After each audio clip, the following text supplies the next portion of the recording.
You know, they say a mother's love never dies. But what they don't tell you is that sometimes that love has nowhere to go.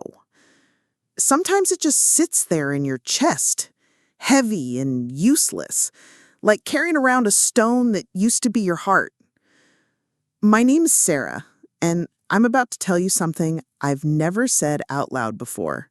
Not to my sister, not to my therapist, not even to God during those long nights when I screamed at him until my voice gave out. But I need to tell someone, and maybe you need to hear it. 5 years ago, I had one son, Kyle. He was 22, brown hair that never wanted to stay flat, and these green eyes that could make you forgive him for anything. And I mean anything. Because Kyle had this problem, you see, this thing that started with pills after a car accident when he was 19 and ended with me planning a funeral instead of helping him plan his life. But here's the thing nobody tells you about losing a child to addiction. You don't just lose them once. You lose them over and over again, every single day, for years before they actually die. You lose them every time they choose the needle over your voice, every time they steal from your purse and look you in the eye and lie about it. Every time they promise this is the last time and you believe them because what else are you going to do? Stop being their mother? I remember the exact moment I knew I was losing him for good. It wasn't when I found the needles in his room. It wasn't when the money started disappearing.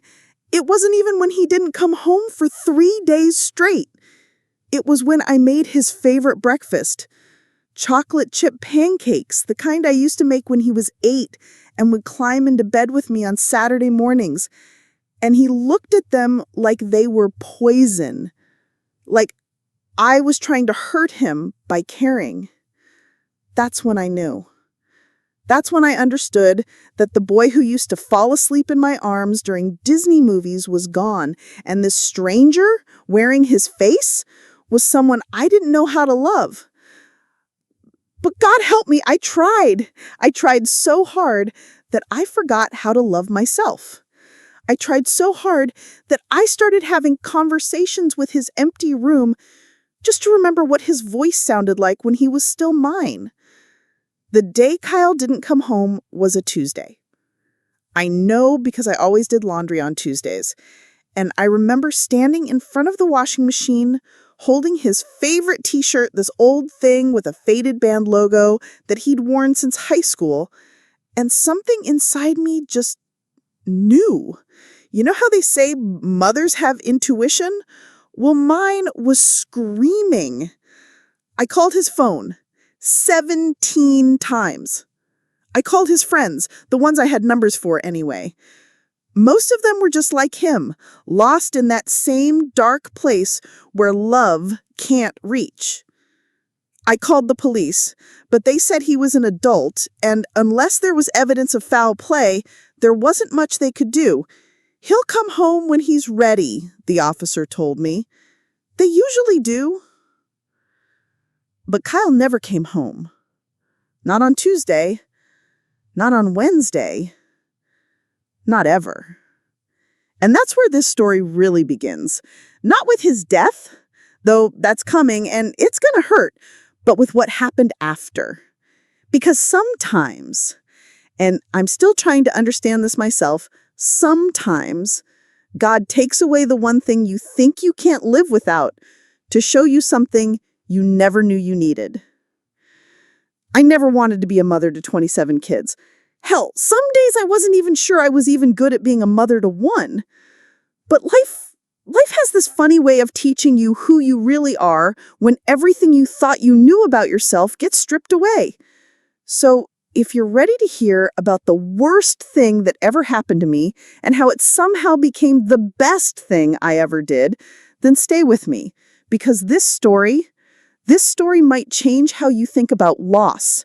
It might change how you think about love. And if you're really listening, if you're really open to it, it might just change how you think about yourself. Friday morning came with that awful quiet that only happens when something's wrong. You know what I mean? When the house feels too big and too small at the same time, and every sound you make, your footsteps, your breathing, even your heartbeat, seems too loud. Kyle had been gone for 4 days. I knew all the signs by then. I'd become an expert in the language of addiction, fluent in all the ways a person can disappear while still being alive. The empty promises, the borrowed money that never gets paid back, the way he'd look right through me when I tried to talk to him, like I was a ghost haunting his childhood. But this time felt different. This time the silence in his room had weight to it. I found myself standing in the kitchen, staring at his coffee mug, the stupid little thing with a chip on the handle that he'd had since college. He always used that mug, every morning, even when he was at his worst. Even when he could barely keep food down, he'd drag himself to the kitchen and make coffee in that mug. It was sitting there, on the counter, clean, waiting for him like it had been waiting for 4 days. I picked it up and held it against my chest, and I swear I could still smell him on it, that mixture of soap and something else, something that was just Kyle, my baby. My little boy who used to build forts out of couch cushions and insist that mobsters lived in the basement until he was 12 years old. The phone rang at 2:17 in the afternoon. I know the exact time because I was staring at the clock, willing it to move faster, willing him to walk through the door before dinner time like he sometimes did when he'd been gone for days, like nothing had happened, like I hadn't been slowly dying inside for 96 hours. Mrs. Morrison? The voice was professional, kind but professional, the kind of voice that's been trained to deliver bad news gently. This is Detective Williams with the County Sheriff's Department. Ma'am, I need you to sit down. I didn't sit down. I couldn't. My legs just stopped working. I slid down the kitchen wall until I was sitting on the floor, still holding that damn coffee mug. We found your son, ma'am. Found him. Not he's okay or he's in the hospital or even he's in jail. Found him. Like he was a lost object that someone had stumbled across. Ma'am, I'm sorry to have to tell you this, but Kyle passed away sometime early this morning. We found him in an abandoned building downtown. It appears to be an overdose. The mug fell out of my hands and shattered on the kitchen floor. 7 pieces. I counted them later when I finally got up, when I finally stopped making that noise that was coming out of my mouth, the sound that wasn't crying, wasn't screaming, wasn't anything human. It was just loss, pure, undiluted loss, pouring out of me like a wound. They wanted me to come identify the body. They were gentle about it, explained the process, told me I could bring someone with me for support. But who was I going to call? My sister lived 3 states away. Kyle's father had been out of the picture since before Kyle could walk. I didn't have friends anymore. Addiction had slowly eaten away at my social life the way it eats away at everything. All those canceled plans because Kyle was in crisis. All those awkward conversations where people didn't know what to say about my son's problem. So I went alone. I drove to the morgue alone, signed the papers alone, made the arrangements alone.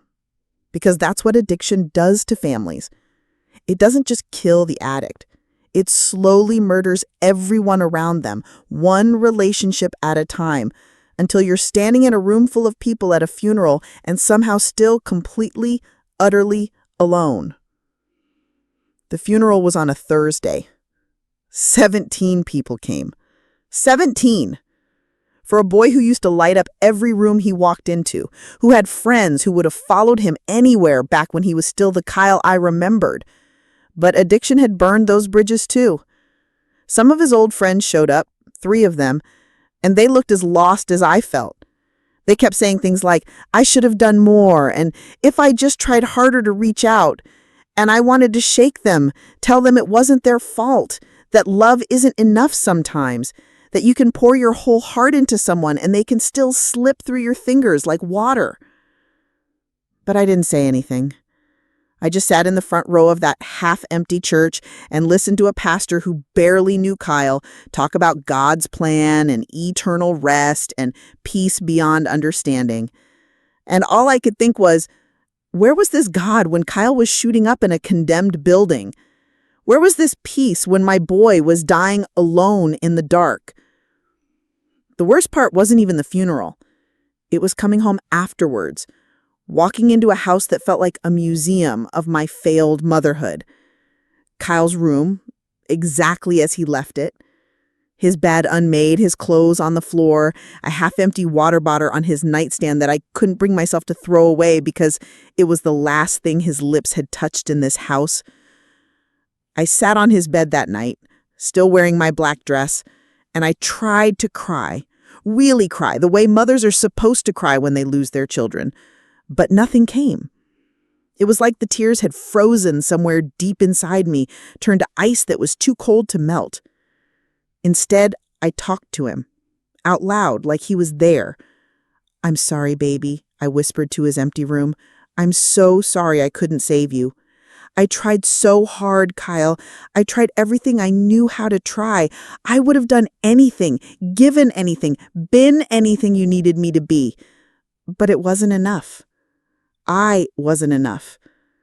And that's when it hit me, the real truth I'd been avoiding for months. It wasn't just that Kyle was gone.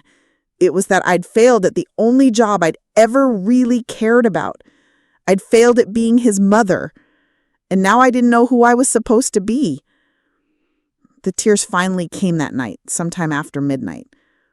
I cried until my chest hurt, until my eyes were so swollen I could barely see, until I had nothing left inside me but this hollow ache that felt like it might never go away. I cried for Kyan, for the man he never became, for the grandchildren I would never have. I cried for myself, for the mother I thought I was, for the life I'd planned that would never happen now. But mostly, I cried because I knew that when morning came, I'd have to figure out how to keep living in a world that didn't have my son in it. And I had no idea how to do that. I had no idea that God was already preparing an answer I never could have imagined. 3 weeks after the funeral, I still hadn't touched Kyle's room. Every morning I'd walk past his door on my way to the kitchen, and every morning I'd pause, with my hand on the doorknob, ready to go in and start packing his things. But I couldn't do it. It felt too much like giving up, like admitting he was really gone. As long as his room stayed exactly the way he left it, with his shoes kicked off by the bed and his jacket thrown over the chair, I could pretend he might still come home. Stupid, right? But grief makes you stupid. It makes you hold on to things that hurt, because letting go hurts worse. I started sleeping on the couch because I couldn't walk past his room to get to mine. I ordered groceries online because going to the store meant people looking at me with those pitying eyes, asking how I was doing in that careful voice people use when they don't really want to know the answer. I stopped answering my phone. I stopped checking my mail. I stopped doing anything that required me to pretend I was okay when I was so far from okay, I couldn't even see it from where I was. But the worst part was the anger. God, the anger was like this living thing inside me, growing bigger every day. I'd never been an angry person before. Sad, yes. Worried, definitely. But not angry. Kyle's addiction had taught me to swallow my anger, to turn it into concern and love and desperate hope. But now that he was gone, all that stored up rage had nowhere to go except up toward heaven. I started having these conversations with God. Not prayers, I'd given up on those. Arguments. Full-blown screaming fights with the creator of the universe right there in my living room at 2 a.m. "Where were you?" I'd yell at the ceiling. "He was just a kid, God. He made mistakes, but he was still my baby. He used to pray before dinner every night when he was little. He used to ask me if angels were real. And you just let him die alone in that place?" The silence that came back was deafening. No burning bush, no voice from heaven, no sign that anyone was listening. Just me and my rage and the crushing weight of a house that felt too big for one person.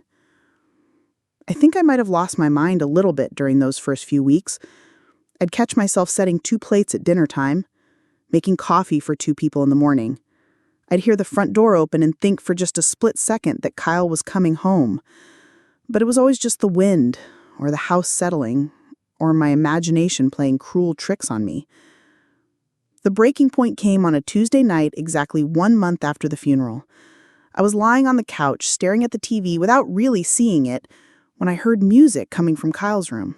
His old alarm clock radio, playing some song I didn't recognize, which was impossible because I'd never set up that radio.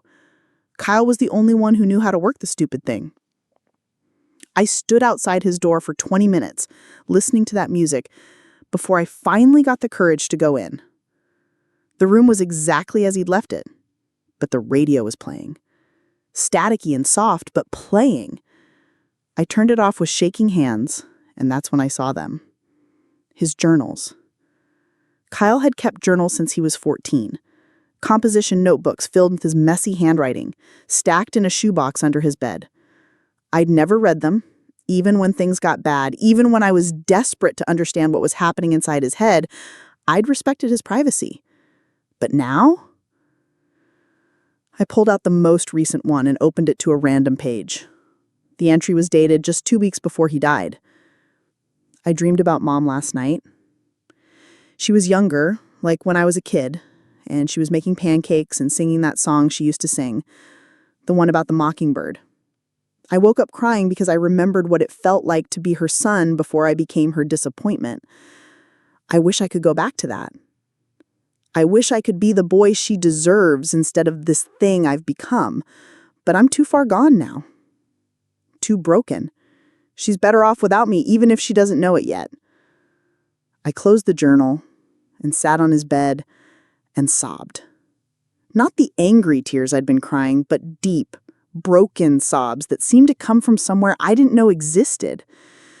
Because suddenly I understood that Kyle hadn't just been fighting addiction. He'd been fighting shame. He'd been carrying around this belief that he was unlovable, that he was too damaged to deserve my mother's love. And I'd never told him. In all those years of trying to fix him, of dragging him to rehab and therapy and support groups, I'd never just sat him down and said, Kyle, I love you, exactly as you are. Not the version of you that gets clean, not the version of you that makes better choices. You, right now.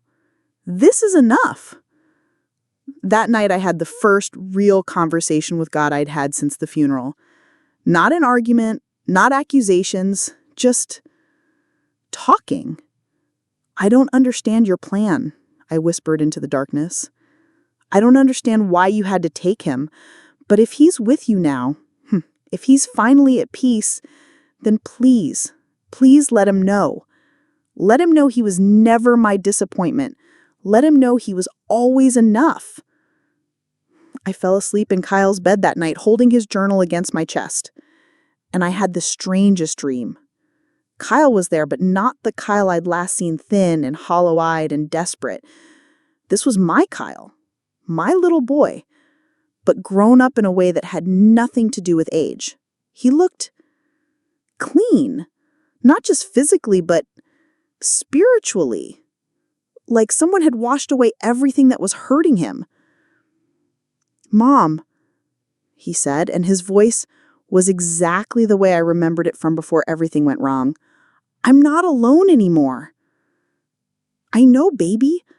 I know you're with God now. He smiled, and it was the first time I'd seen him really smile in years.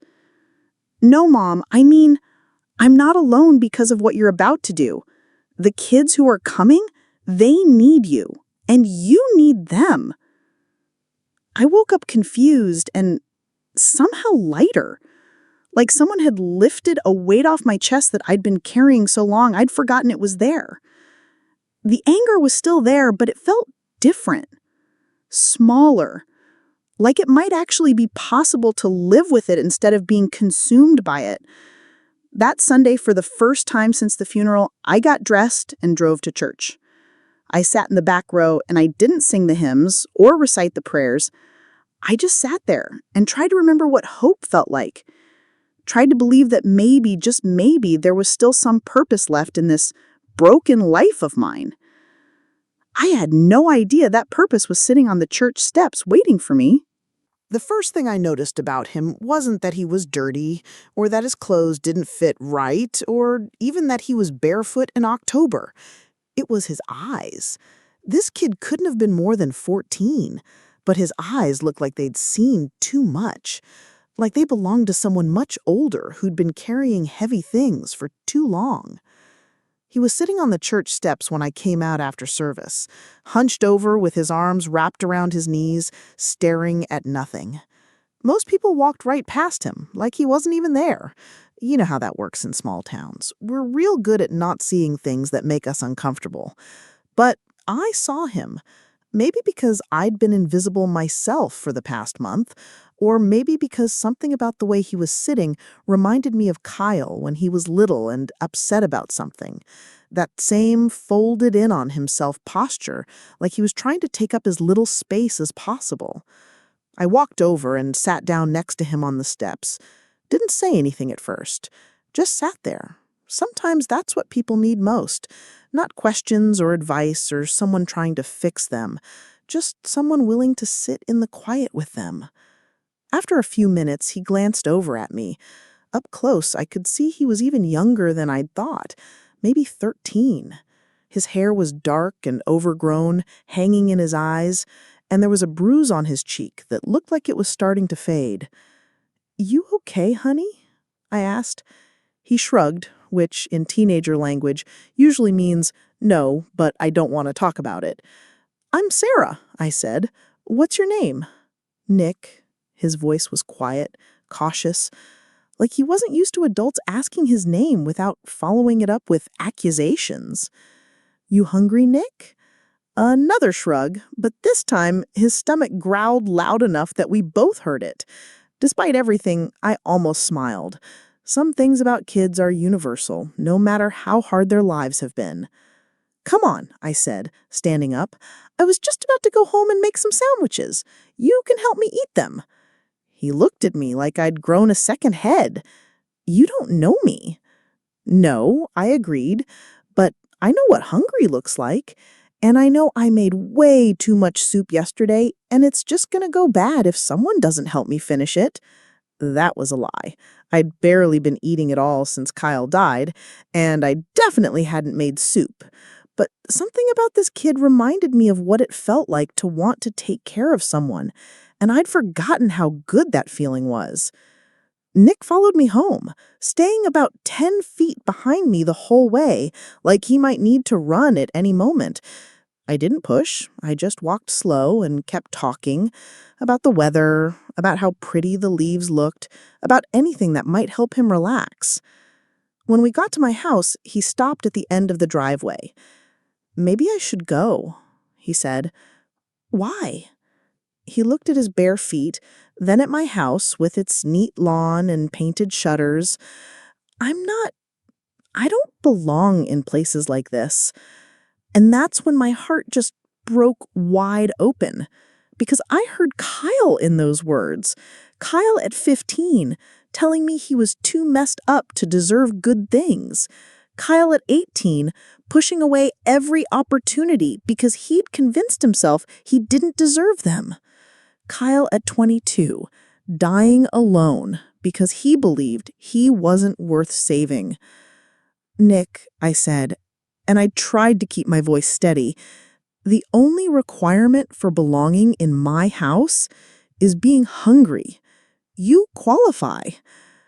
I made him 3 peanut butter and jelly sandwiches, and I watched him eat them like he hadn't seen food in days.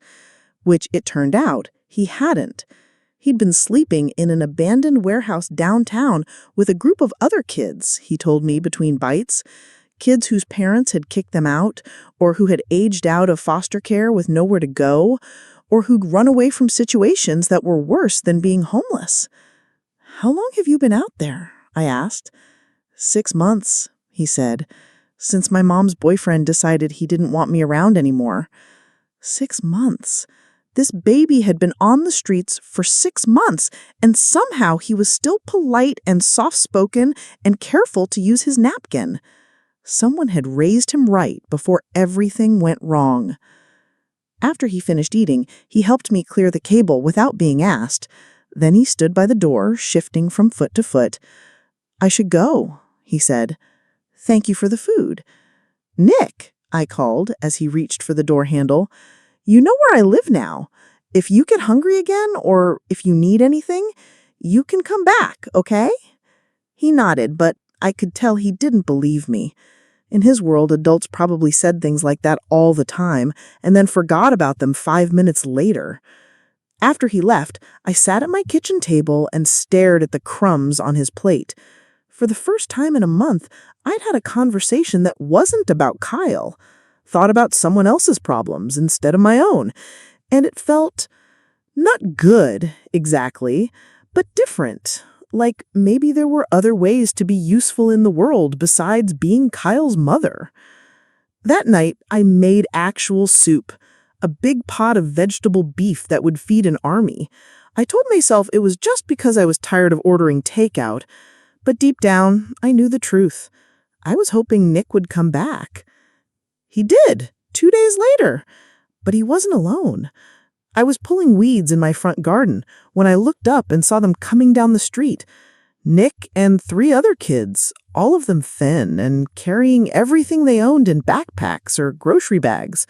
There was a girl who couldn't have been more than 16 with pink hair and torn jeans, a tall, skinny boy with glasses held together with cape, another kid, maybe Nick's age, wearing a jacket that was way too big for him.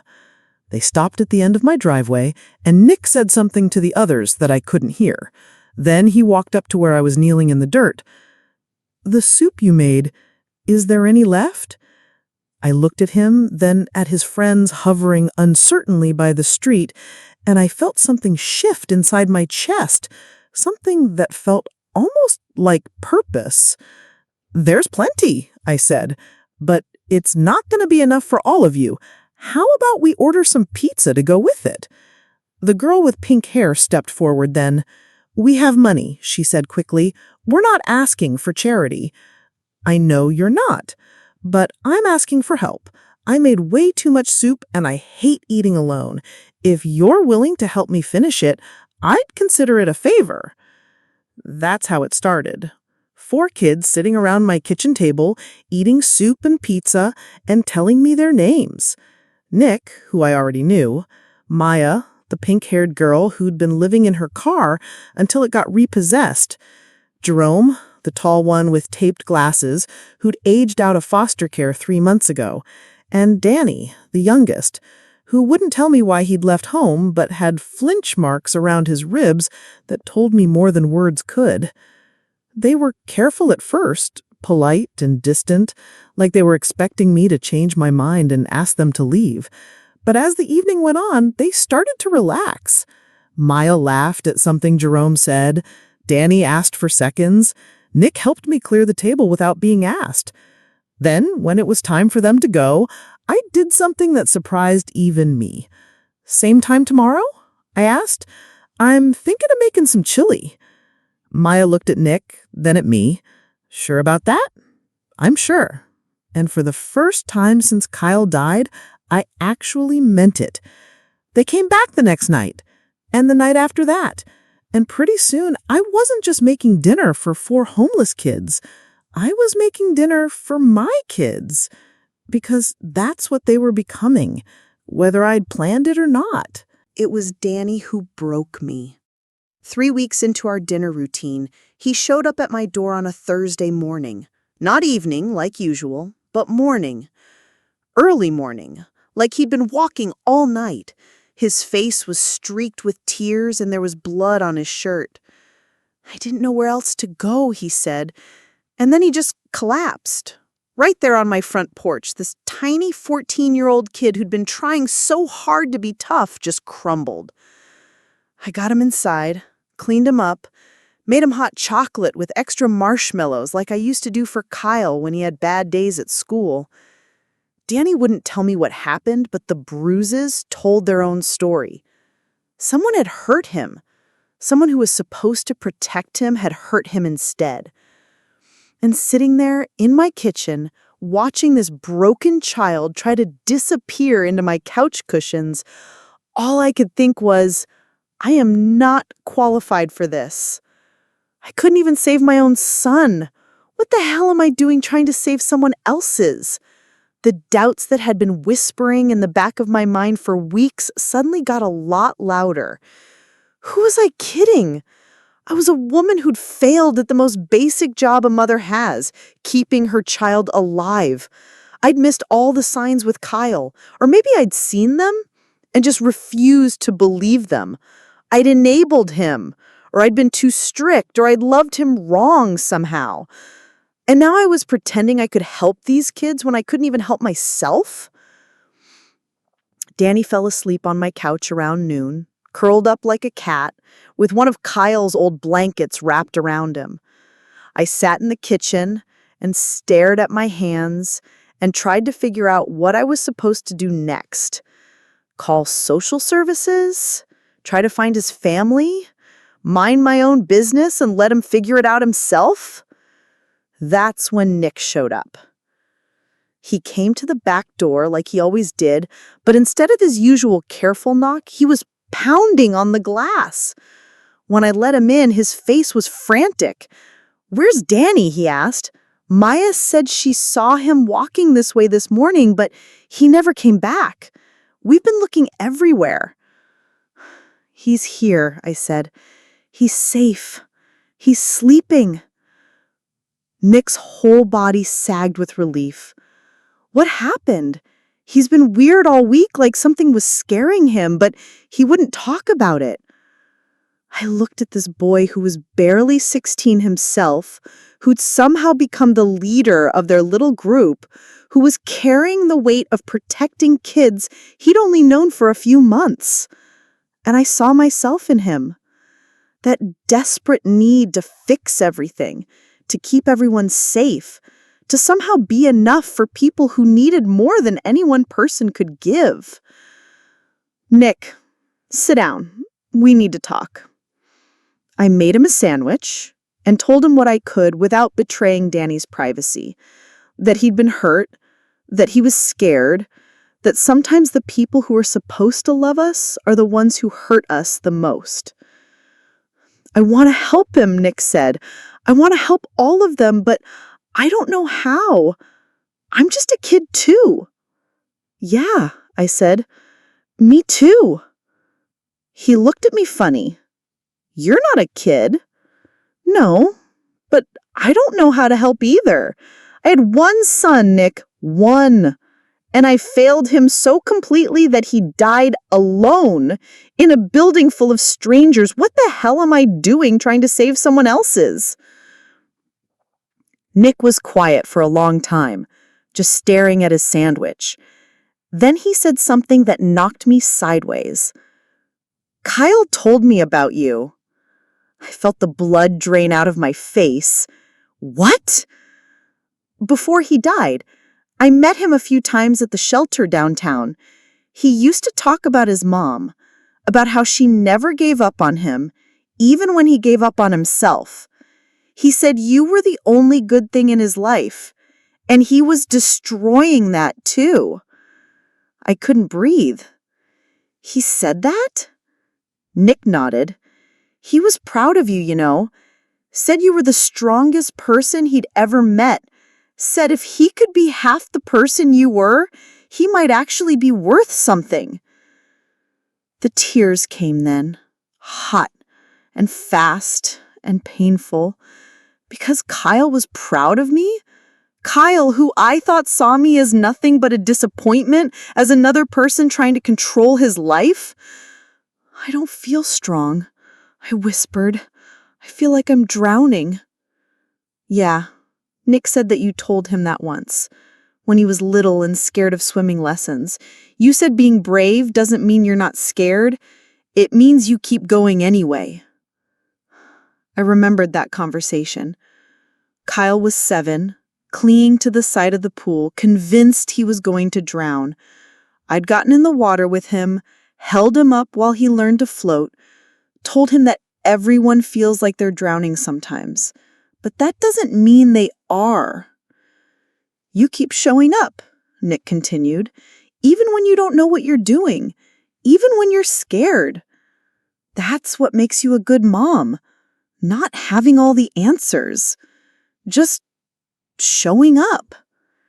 That afternoon, Maya and Jerome came over. The four of us sat around Danny while he slept, and I told them the truth, that I didn't know what I was doing, that I was terrified of failing them the way I'd failed Kyle, that maybe they needed someone better, someone who actually knew how to help kids in their situation.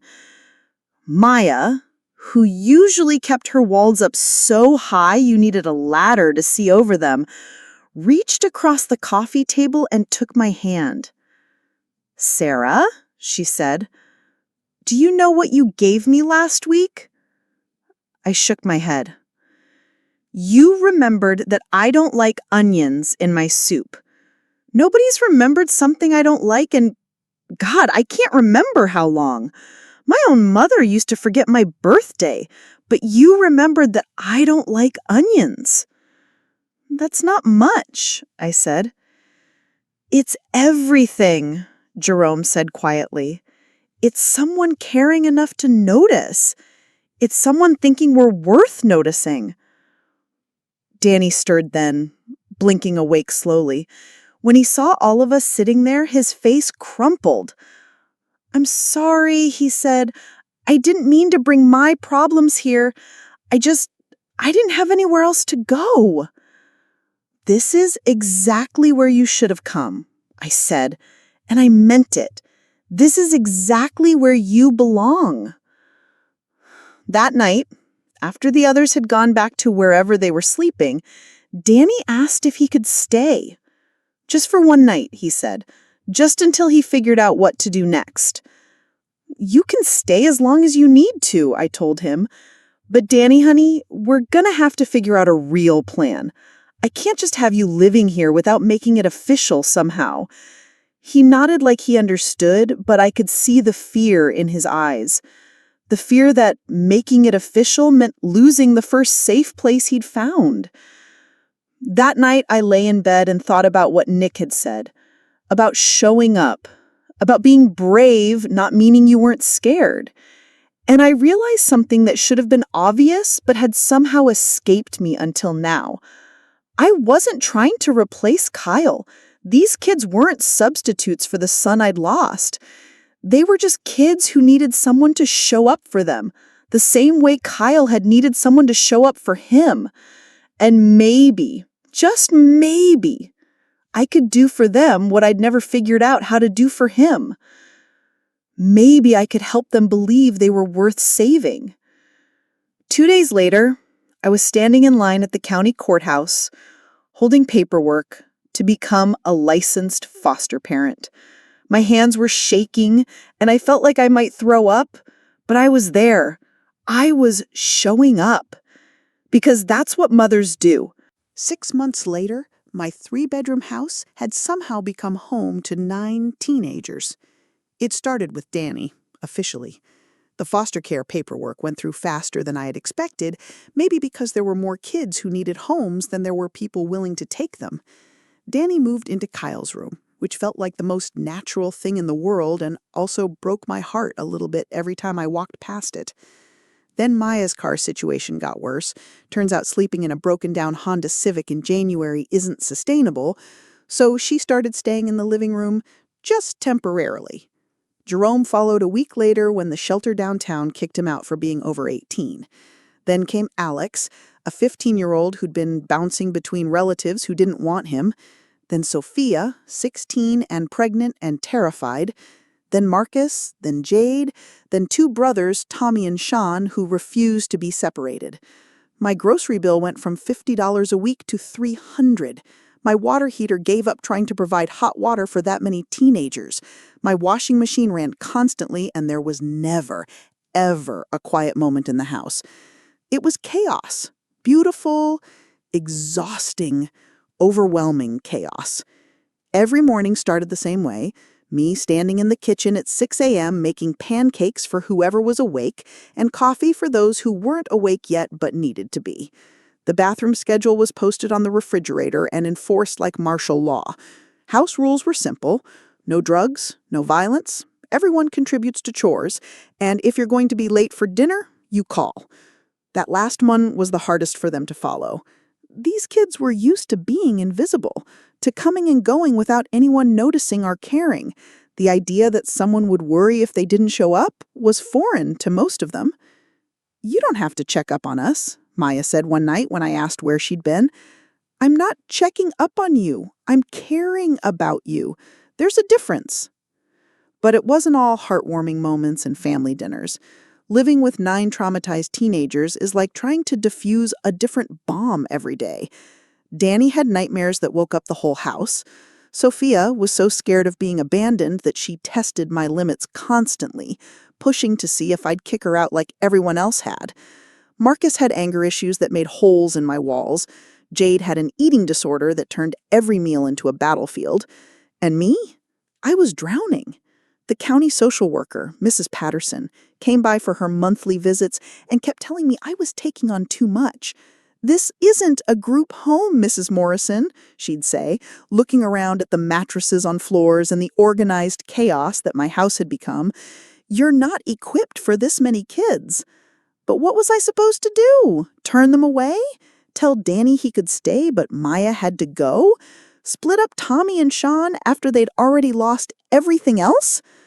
The breaking point came on a Tuesday in March. I was at the grocery store, buying enough food to feed a small army, when I ran into my old neighbor, Janet.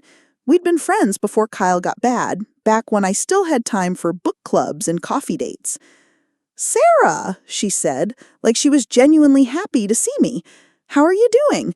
I heard I heard you've got quite the full house these days." There was something in her tone, not mean exactly, but judgmental, like she was trying to figure out what was wrong with me that I'd taken in all these kids. "I'm doing well," I said, "because that's what you say. It's wonderful what you're doing, though I have to wonder, is it healthy? I mean, after losing Kyle, jumping into all this, it seems like maybe you're trying to fill a hole that can't be filled." I stood there in the cereal aisle with my overflowing cart and my exhausted face and my clothes that hadn't been properly washed in a week because the machine was always running, and I felt every single doubt I'd been pushing down come rushing back up. Was that what I was doing? Trying to replace Kyle with a house full of broken kids? Using their trauma to avoid dealing with my own? That night, after everyone was fed and the dishes were done and the homework battles were fought, I sat in Kyle's room, Danny's room now, though I still thought of it as Kyle's sometimes, and I had a breakdown. Not the quiet, dignified kind, the ugly, sobbing, can't catch your breath kind. Danny found me there around midnight, sitting on his bed and crying into one of Kyle's old t-shirts that I kept in the closet. "Sarah," he said from the doorway, "are you okay?" I tried to pull myself together, to be the adult, the strong one. But I was so tired of being strong, so tired of pretending I knew what I was doing. "I don't know if I can do this anymore. I don't know if I'm helping you guys or just using you to make myself feel better about failing Kyle." Danny came and sat next to me on the bed. This kid who'd been beaten and abandoned and had every reason to be angry at the world just sat there quietly while I fell apart. "Can I tell you something?" he said finally. I nodded. "Before I came here, I used to think about killing myself. Not like planning it or anything, but just thinking about how nobody would even notice if I was gone. My mom, my stepdad, my teachers. I was just this problem they had to deal with.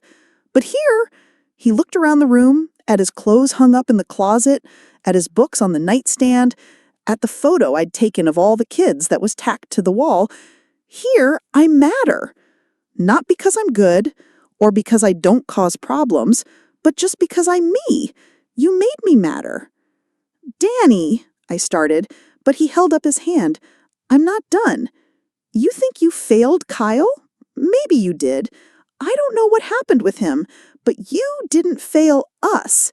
Maya stopped cutting herself since she's been here. Jerome's going to college in the fall. Did you know that? Sophia's baby is going to have a grandmother who already loves her.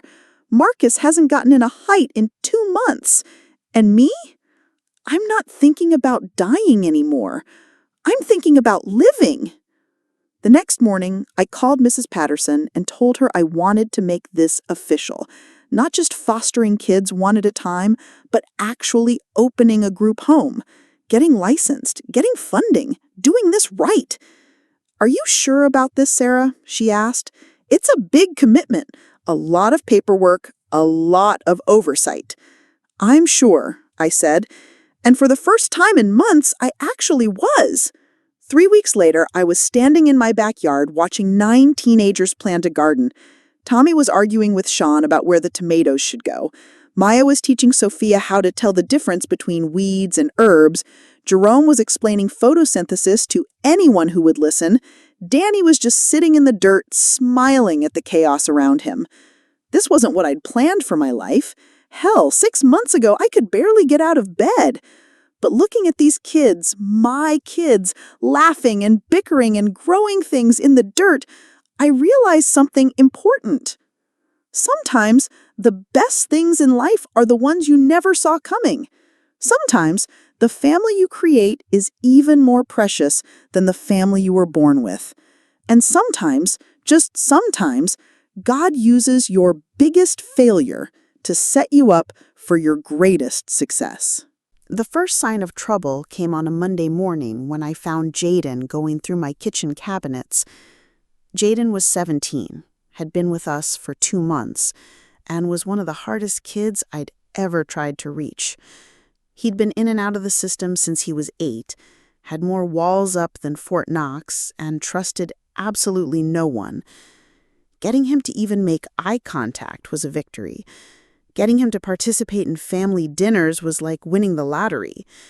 So finding him stuffing granola bars and canned soup into his backpack at 5 in the morning set off every alarm bell in my head. "Jaden?" I said softly so I wouldn't startle him. "What's going on?" He froze like a deer in headlights, still holding a can of peaches. For a second, I thought he might run. Then his shoulder sagged and he just gave up. "I'm sorry," he said. "I know you said we don't have to ask for food, but I needed some stuff." "Why are you packing food, honey? Are you going somewhere?" He wouldn't look at me. "My little sister, she's still with my mom, and Mom hasn't been... She's been spending the grocery money on other things. Lily called me crying last night because she was hungry." My heart broke a little bit more. This kid, who barely trusted me enough to sleep under my roof, was stealing food to take care of a sister he wasn't supposed to have contact with. "Jaden," I said, "next time, just ask. We'll pack stuff together, okay? You don't have to sneak around." But by the time I said it, he was already gone, slipped out the back door like smoke, taking the food and my peace of mind with him. I should have gone after him, should have made him stay and talk it through, should have called his social worker, but I'd learned that sometimes you have to let kids make their own mistakes, even when you know those mistakes are going to hurt them. I just didn't know this mistake was going to hurt all of us. The call came that afternoon while I was helping Sophia with her math homework. Pastor Williams from the church down the street, the one where I'd first met Nick. His voice was tight and angry in a way I'd never heard before. "Sarah, we need to talk. Now." He was waiting for me in the church parking lot when I arrived, along with 2 other men I recognized from the congregation. Their faces told me everything I needed to know before anyone said a word. "Pastor Williams," I said, trying to keep my voice calm, "what's this about?" "It's about one of your boys breaking into the church food pantry last night, stealing food that's meant for families in real need." My stomach dropped. Are you sure it was security cameras? One of the other men interrupted. Clear as day. That Jaden kid filled up a whole bag with stuff from our pantry. I closed my eyes and tried to think. Jaden must have gone to his mother's house, realized she needed more than what he'd taken from our kitchen, and made a desperate choice. A stupid choice, but born out of love for his little sister. I'll pay for whatever he took, I said, and I'll make sure he understands. This isn't about the money, Pastor William said. This is about what kind of kids you're bringing into our community. These aren't just homeless teenagers, Sarah. Some of them are criminals. The word hit me like a slap. Criminals? He's a 17-year-old boy who was trying to feed his hungry sister. He's a thief, the third man said. And if this is the kind of behavior you're enabling in that house of yours, maybe it's time to rethink this whole operation. I wanted to scream at them, wanted to point out that Jesus himself said to feed the hungry, not judge them for how they got that way. But I also knew that these men had influence in the community, and I needed community support to keep my group home license. I understand your concern, I said instead. Let me talk to Jaden, and we'll figure out how to make this right. But making it right turned out to be impossible, because by the time I got home, the story had already spread. Small towns are like that. News travels faster than good sense. By dinner time, I'd gotten 3 calls from neighbors asking if it was true that I was harboring juvenile delinquents. By the next morning, there was a reporter from the local paper on my doorstep. The article that came out 2 days later had a headline that made me want to hide under my bed. Local group home under fire after teen theft incident. The article itself wasn't terrible. It was mostly facts, and the reporter had been relatively fair. But the comments section online was brutal. These kids are criminals, and she's just enabling them. My tax dollars are going to support thieves now. She's putting our whole neighborhood at risk. Maybe if she'd been a better mother to her own kid, he wouldn't have died of overdose. That last comment was like a knife to the chest. I slammed the laptop shut and sat at my kitchen table, shaking with rage and hurt and the terrible fear that maybe they were right. Maybe I was just a failed mother playing house with other people's broken children. Maybe Jaden's theft was proof that I didn't know what I was doing. The kids felt it too. The way people looked at them when they walked to the store, the way conversations stopped when they entered the room. Maya started staying in her room more. Danny asked if he'd done something wrong. Even Jerome, who was usually confident and outgoing, became quiet and withdrawn. The worst part was that Jaden never came back. He'd been staying at his mom's since the incident, trying to take care of his sister, and his social worker said he didn't want to return to my house because he felt like he'd ruined everything for everyone. I wanted to tell him that wasn't true, that we'd get through this together, the way families do. But maybe it was true. Maybe I had been naive to think I could create some kind of safe haven in a world that saw these kids as threats instead of treasures. 3 weeks after the article came out, I was sitting in my living room with all 8 remaining kids, trying to figure out our next move. The group home license was under review, funding was being questioned, and I was running out of fight. That's when Nick found the letters. He'd been checking the mail, one of his regular chores, when he noticed that there were more letters than usual. Not bills or official documents, but handwritten envelopes addressed to me. "Sarah," he said, carrying a stack of maybe 20 letters into the living room, "I think you need to see these." The first one I opened was from a woman in the next town over. "Dear Mrs. Morrison, I read the article about your group home, and I wanted you to know that what you're doing is beautiful. I was a foster kid myself, And I know what it means to have someone believe in you when the whole world has given up. Don't let the critics stop you. The world needs more people like you. The second was from a local business owner. I'd like to offer part-time jobs to any of your kids who are interested. Good kids make mistakes sometimes. That doesn't mean they don't deserve second chances. The third was from someone who'd known Kyle. Your son was a good person who fought a hard battle. He would be proud of what you're doing. Don't let anyone tell you different. I sat there reading letter after letter from people I'd never met, people who'd heard our story and decided to respond with kindness instead of judgment. Teachers offering tutoring, families offering Sunday dinners, church groups wanting to donate supplies. But the letter that broke me open was at the bottom of the stack, printed in careful handwriting on notebook paper with no return address. Mrs. Morrison, you don't know me, but Jaden is my brother. I'm 11 now, and I wanted to tell you something. Jaden came home after he took the food, and he was crying. He told me he messed everything up for his new family, and that he was sorry he couldn't be good enough for them. But Mrs. Morrison, he brought me a whole bag of food and told me that his new mom taught him that taking care of family is the most important thing. He said you weren't mad at him for loving me. He said you told him that love makes us do crazy things sometimes, but that doesn't make the love wrong. I think maybe you should know that Jaden talks about you all the time. He says you gave him something he never had before. You gave him a mom who didn't give up on him even when he gave up on himself. Kyle sent you to us. I know he did. Love, Lily. I looked up to find 8 pairs of eyes watching me cry.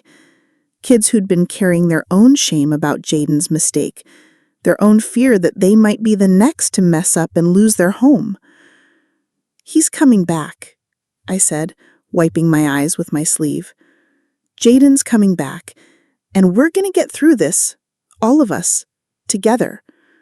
Because that's what families do. They mess up, they face the consequences, and then they figure out how to love each other through it. Even when the whole world is watching, even when the whole world thinks they're not worth saving. Jaden came home on a Thursday, carrying everything he owned in the same backpack he'd used to steal food 3 weeks earlier. He stood at my front door like he was expecting me to turn him away, his eyes fixed on his shoes, shoulders hunched with shame. Behind him, a county social worker waited in her car to see how this would play out. I know you probably don't want me back, he said, before I could even open my mouth. I know I messed everything up for everyone, but my caseworker said I had to at least try to apologize. I looked at this broken 17-year-old boy who thought love was something you had to earn and keep earning, and my heart just ached for him, for all of them, for every kid who'd been taught that one mistake meant game over. Jaden, I said, you're home. That's all that matters. The relief that washed over his face was something I'll never forget, like he'd been holding his breath for 3 weeks and could finally exhale. That first week back was rough. The other kids weren't sure how to act around him. Part of them relieved he was home. Part of them worried his return meant the community backlash would start up again. Jaden himself moved through the house like he was afraid to touch anything, like he was just waiting for the other shoe to drop. But slowly things started to settle. Maya made extra pancakes and put them on Jaden's plate without saying anything. Danny started including him in conversations again. Marcus, who'd been angry at Jaden for making us all look bad, finally sat down with him one night and admitted he was just scared to lose this family too.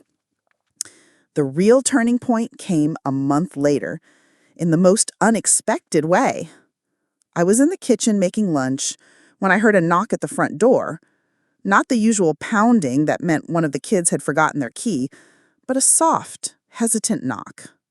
When I opened it, there was a woman standing there I'd never seen before, middle-aged, well-dressed, holding a casserole dish and looking nervous. Mrs. Morrison? she said. "My name is Patricia Chen. I read about your group home in the paper, and I was wondering if we could talk." I invited her in, and she sat at my kitchen table while I made coffee, looking around at the beautiful chaos that was my house. Tommy's math homework spread across the counter, Sophia's ultrasound picture on the refrigerator, Jerome's college acceptance letter taped to the cabinet, the evidence of lives being lived and dreams being pursued. "I have to be honest," Patricia said. "When I first read that article, I was one of the people who thought maybe you were in over your head. All these troubled kids in one house. It seemed like a recipe for disaster." My heart sank. Here we go again, I thought. Another concerned citizen coming to tell me all the ways I was failing these kids. But then she surprised me. "My daughter changed my mind," she continued. "She's 16, goes to school with some of your kids. She came home a few weeks ago and told me about Jerome, how he tutors kids for free in the library, how he's the kindest person in her chemistry class. She told me about Maya, how she stood up to bullies who were picking on a younger kid. She told me about them all, really. And I realized these aren't troubled kids. They're good kids who've had troubled lives." She pushed the casserole dish across the table toward me. I wanted to apologize for judging before I knew the facts, and I wanted to ask, what can I do to help? That was the beginning of what I came to think of as the Miracle Month. Patricia started a support network of parents from the high school, people who'd heard about us through their own kids and wanted to help.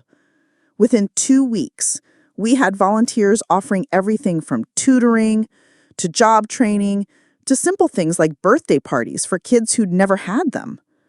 Mrs. Henderson down the street, who I'd been sure hated us after all the noise complaints, showed up with a carload of winter coats she'd collected from her church. "These kids are part of our neighborhood," she said simply. "Neighbors, look out for each other." The local community college offered free classes to any of our kids who were interested.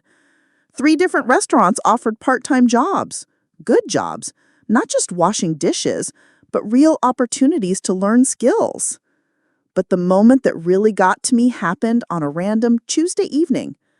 I was sitting on the front porch with Danny, both of us exhausted after a day of dealing with various teenage dramas, when a pickup truck pulled into our driveway. A man got out, someone I didn't recognize, and walked up to us carrying a toolbox. "You Sarah Morrison?" he asked. I nodded, immediately going into protective mode. We'd had our share of unwelcome visitors since the newspaper article. "Name's Bill Parker," he said. "My boy goes to school with Jerome. Says Jerome's been helping him with math all semester. Wouldn't take any money for it. Heard you folks could use some help around here." He gestured towards the house, and for the first time, I really looked at it through a stranger's eyes. The porch railing that was loose for months, the front steps that wobbled when you walked on them, the windows that stuck when you tried to open them, all the little repairs I'd been putting off because I couldn't afford a handyman and didn't have time to do them myself. "I'm a contractor," Bill said. "Figured I owe your boy a favor. How about I fix some of this stuff for you? No charge." By the end of that week, Bill had brought 4 other contractors with him. They repaired everything that was broken, painted the whole exterior of the house, and built a proper wheelchair ramp for when Sophia's baby came. Refused to take a penny for any of it. "This is what community looks like," Bill told me when they finished. "Taking care of each other." The changes weren't just practical. They were emotional, too. For the first time since I'd started taking in kids, I felt like we belonged here.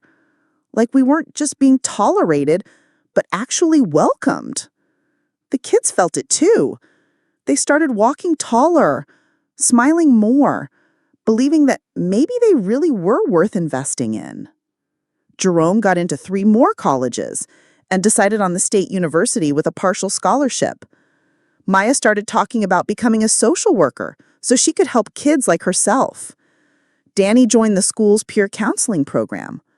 Marcus, who'd been angry at Jaden for making us all look bad, finally sat down with him one night and admitted he was just scared to lose this family too.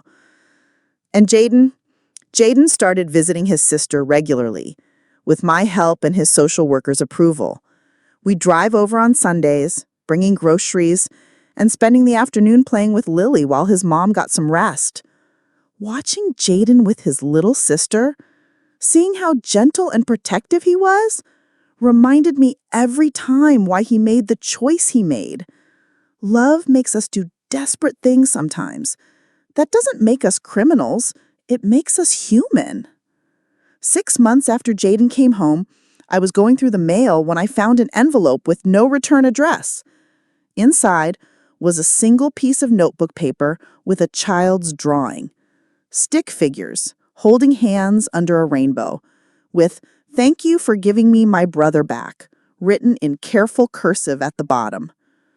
I sat at my kitchen table, surrounded by the sounds of my kids, my 27 kids now, as more had come and some had moved on to independent living.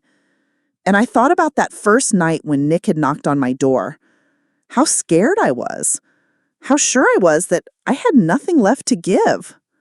Turns out, I'd been wrong about a lot of things. I'd been wrong about God not listening. I'd been wrong about my community not caring. I'd been wrong about these kids being too broken to save. But mostly, I'd been wrong about myself. I wasn't a failed mother. I was a mother learning how to love bigger than I ever thought possible. And sometimes that's exactly what the world needs most. 5 years. That's how long it's been since I first met Nick on those church steps. 5 years since I thought my life was over, since I believed I had nothing left to give the world. I'm sitting in my backyard right now, watching the sunset over the garden that 27 different kids have helped me plant over the years. The tomatoes Tommy and Sean argued about are long gone, replaced by new vegetables planted by new hands, tended by new hearts that needed a place to grow. The house is different now, too. We added 2 more bedrooms and a second bathroom with the help of Bill Parker and his crew, who've basically become family at this point. The kitchen has a new refrigerator, one of those huge ones that can actually feed a small army.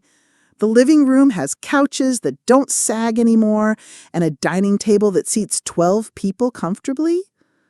But the biggest changes aren't in the house.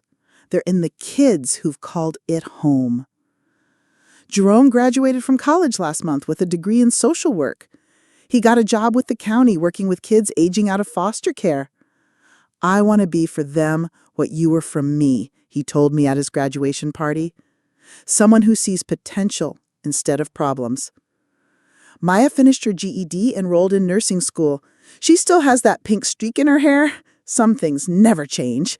But now she wears scrubs to clinical rotations and talks about specializing in pediatric mental health. Kids need advocates who understand what they've been through, she says. Sophia's baby did end up being a girl, and she named her Hope, just like she planned. Hope is 4 now, calls me Grandma Sarah, and has never known a world where she wasn't surrounded by people who love her. Sophia is working as a medical assistant while taking classes at night to become a nurse practitioner. She wants to work with pregnant teenagers to help them the way I helped her. Danny, sweet Danny, who used to think about dying, is studying to be a teacher. Elementary education. He says he wants to catch kids before they start believing they're not worth saving. He's getting married next month to a girl he met in college, and he asked me to walk him down the aisle because you're the only mom I've ever really had. Marcus channeled his anger into boxing and now runs a gym for at-risk youth in the next town over.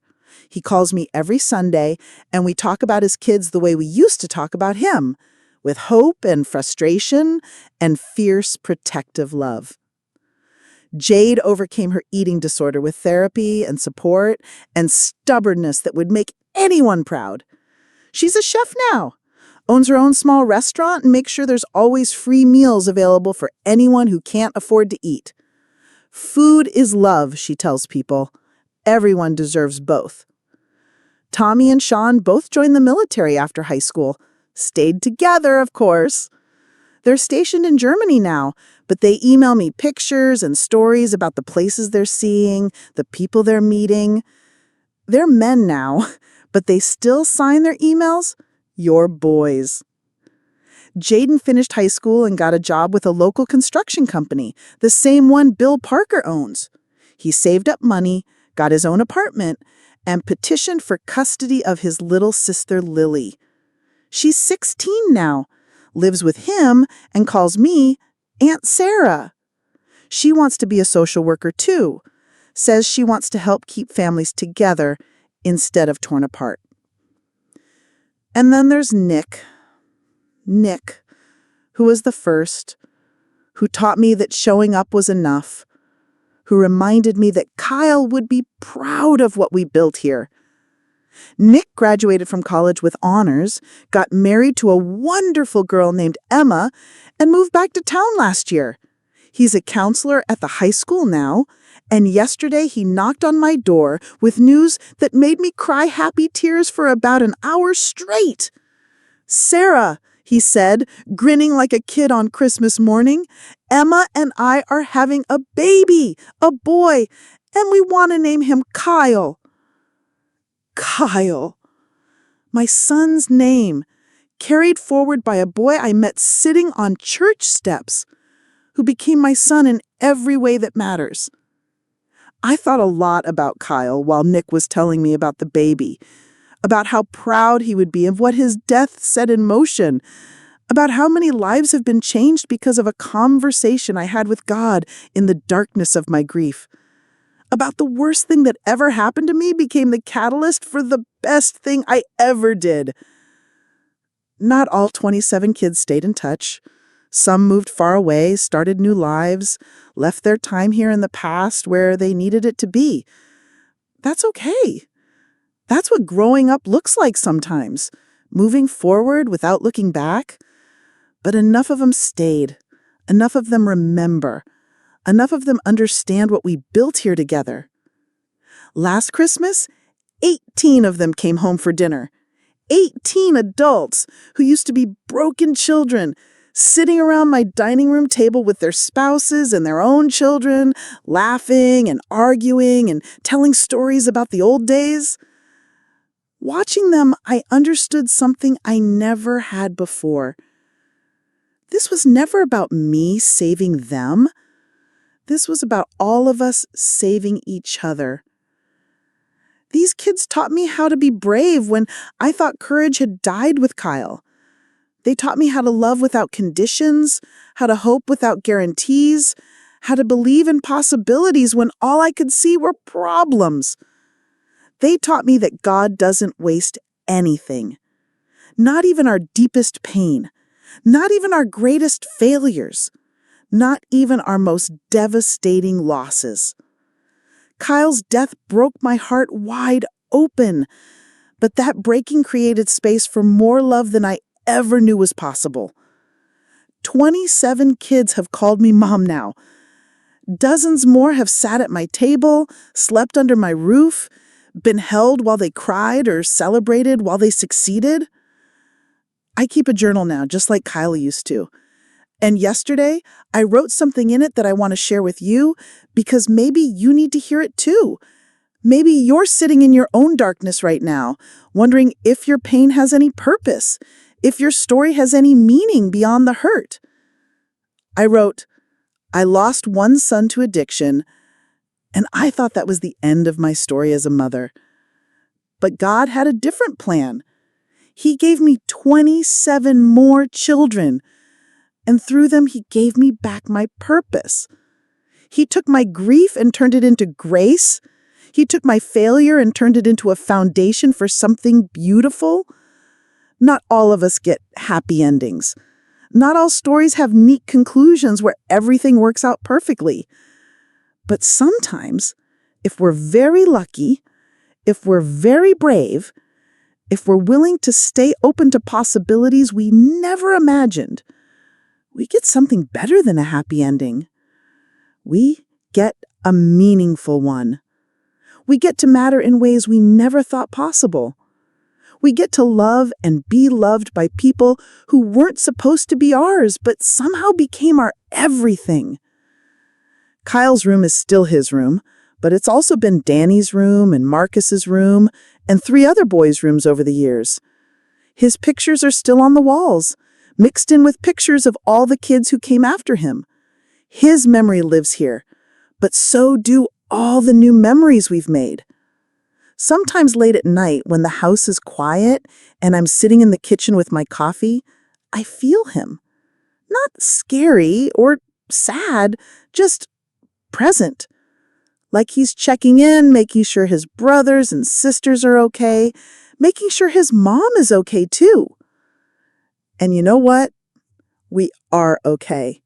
More than okay. We're alive and we're growing and we're building something that will outlast all of us. Tonight, 3 new kids are sleeping under my roof. Tomorrow, there might be more. Because the need never goes away, and thank God, neither does the capacity to love. I'm 62 years old now. My hair is more gray than brown, my knees creak when I get up from chairs, and I need reading glasses to see the fine print on medication bottles. But I've never felt more useful, more needed, more alive than I do right now. Because I know something I didn't know 5 years ago. Losing Kyle wasn't the end of my story as a mother. It was just the beginning of a bigger story than I could have written myself. A story about 27 kids who needed someone to believe in them. A story about a woman who thought she had failed at the only thing that mattered. A story about God using broken people to heal other broken people. A story about love multiplying instead of dividing. Growing instead of shrinking. Creating instead of destroying. I lost my son to addiction, but God gave me 27 more children. And every single day, I choose to believe that's not just a coincidence. That's a miracle. You know, when I started telling you this story, I wasn't sure how it would end. Not because I don't know what happened, I lived it after all, but because some stories don't really have endings. They just have moments where you stop and look around and try to make sense of how you got from where you were to where you are. 5 years ago, I was a woman whose only child had died of an overdose, sitting alone in a house that felt like a mausoleum to my failures as a mother. Today, I'm surrounded by the sounds of young adults and teenagers and babies calling me Mom, Grandma Sarah, or just Sarah, but saying it with love, with gratitude, with the kind of affection that only comes when someone has truly seen you at your worst and decided to love you anyway. I wish I could tell you that the pain of losing Kyle ever completely goes away. It doesn't. Some mornings I still wake up and for just a split second, I forget that he's gone. Some evenings I still catch myself making one too many portions at dinner. Some holidays I still have to excuse myself from the chaos to cry in the bathroom because he should be here, should be part of this beautiful mess we've created. But here's what I've learned about grief. It doesn't get smaller, but your life can get bigger around it. Love doesn't replace love, it multiplies it. And sometimes the most profound healing happens not when someone takes your pain away, but when they help you transform it into something that can help heal others. I think about that a lot when I look at my kids, all 27 of them, the ones still here and the ones who've moved on to build their own lives. Each of them came to me broken in their own way. Each of them taught me something different about resilience, about hope, about the incredible capacity human beings have to survive and thrive despite everything the world throws at them. Nick taught me that sometimes being a mother means simply showing up, consistently and without conditions. Maya taught me that love can be fierce and protective and still gentle. Jerome taught me that intelligence and kindness aren't mutually exclusive, and that some kids just need someone to see their potential. Danny taught me that talking about dying can be the first step toward learning how to live. Sophia taught me that becoming a mother doesn't require being perfect, it just requires being present. All of them, every single one, taught me that family isn't just about blood or biology or legal documents. Family is about choosing each other, day after day, through the good times and the terrible times, and all the ordinary moments in between. People ask me sometimes if I ever regret it, if I ever wish I'd just grieved Kyle quietly, moved somewhere smaller, lived a simpler life. The answer is no, but not because it's been easy. It hasn't. Raising 27 traumatized teenagers over 5 years nearly broke me more times than I can count. There were nights I cried myself to sleep wondering if I was doing more harm than good. There were days I wanted to quit, wanted to call social services and tell them to find these kids other places to go. But then Nick would help Danny with his homework without being asked. Maya would braid Sophia's hair while she was feeling sick. Jerome would stay up all night talking Jade through a panic attack. Marcus would teach the younger boys how to change a tire. Tommy and Sean would do the dishes together, arguing about everything and nothing the way brothers do. And I would remember, this is what family looks like. Messy and loud and imperfect and absolutely essential. Kyle is buried in the cemetery about 10 minutes from my house.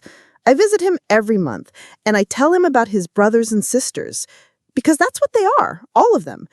I tell him about Jerome's graduation, about Maya's first day of nursing school, about Danny's engagement, about nicknaming his son after him. I tell him about the new kids who've come, about the old kids who've moved on, about the everyday miracles that happen when you open your doors and your heart to people who need both. Sometimes I think I can feel him listening. Sometimes I think I can feel him smiling. Last month, on the 5-year anniversary of Kyle's death, I did something I'd never done before. I gathered all the kids who were in town, about 15 of them, and we went to his grave together. We brought flowers and stories and pictures of all the beautiful chaos that has grown from the worst day of my life. And for the first time since I buried him, I didn't feel like I was visiting an ending. I felt like I was visiting a beginning. Because that's what Kyle's death was, even though I couldn't see it at the time. It was the beginning of a story bigger than either of us ever imagined. A story about love multiplying instead of dividing. A story about broken people healing each other. A story about God taking the worst thing that ever happened to me and using it to create the best thing I ever did. I don't know what your worst thing is. I don't know what pain you're carrying, what failure you're mourning, what loss has left you feeling empty and useless and forgotten. But I want you to know this. Your story isn't over. Your capacity to love and be loved isn't gone. Your ability to make a difference in this world hasn't disappeared just because something terrible happened to you. Sometimes the most beautiful gardens grow in the places where the deepest pain was planted. Sometimes the most meaningful lives begin in the moments when we think everything is ending. Sometimes God uses our biggest failures to set us up for our greatest successes. I lost my son to addiction, but God gave me 27 more children, and through them, He gave me back my life. If my story has touched you in any way, if it's reminded you that healing is possible and hope is real and love is always, always worth the risk, then do me a favor. Subscribe to this channel and tell me your story. Because we all have one. We all have moments of loss and moments of finding, moments of despair and moments of unexpected grace. And sometimes sharing those stories is how we help each other remember that we're not alone in this world, that we're not forgotten, that we matter more than we know. Thank you for listening. Thank you for being part of this conversation. Thank you for believing that broken things can be beautiful, that ended things can have new beginnings, that lost things can be found in the most unexpected places. Keep showing up. Keep staying open to possibilities you never imagined. Keep believing that your story, whatever it is, wherever you are in it, matters. Because it does. You do. And that's not just a nice thought. That's the truth.